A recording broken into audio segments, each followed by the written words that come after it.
est temps pour moi d'envisager la notion de pression de manière un peu plus scientifique, physique pour être plus précis. Mais avant tout, une petite question. Pourquoi ne plante-t-on pas les clous côté tête? Parce que c'est la pointe qu'il faut planter. Oui, c'est évidemment que c'est la pointe qu'il faut planter. Mais pourquoi c'est la pointe qui pénètre plus facilement? Alors là, Ce qu'on appelle pression en physique, c'est l'effet d'une force sur une surface. On a la relation pression égale force divisée par surface. Formule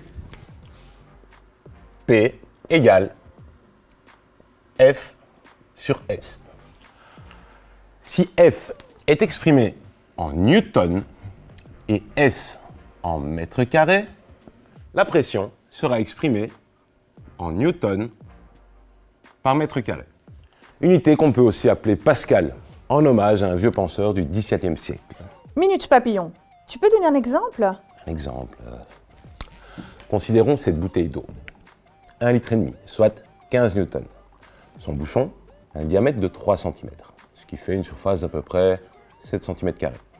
Son fond a un diamètre de 8 cm, soit une surface de 50 cm². Effectuons quelques calculs. Quand ma bouteille est à l'endroit,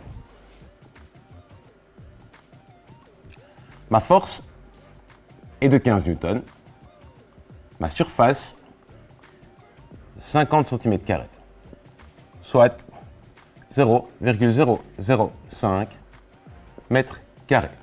Ma pression calculée est donc de 15 newtons divisé par 0,005 mètres carrés, ce qui fait 3000 pascal. Quand ma bouteille est à l'envers, ma force, elle, reste de 15 newtons. Je n'ai rien enlevé de la bouteille. Ma surface, elle, est de 7 cm², c'est-à-dire 0,0007 mètres carrés. Ma pression calculée est donc maintenant de 15 newtons sur 0,0007 mètres carrés, ce qui fait plus ou moins 21 000 pascal. Alors, lequel du bouchon ou du fond subit la plus grande pression? La pression exercée par la bouteille sur le bouchon est donc plus importante que la pression exercée sur le fond. Et c'est donc pareil pour le clou. Voilà pourquoi il pénètre plus facilement côté pointe. Et on ne peut rien vous cacher. De quel côté ma pression est plus grande? En bas ou en haut? La pression au point 1 qu'on appellera P1 et la pression au point 2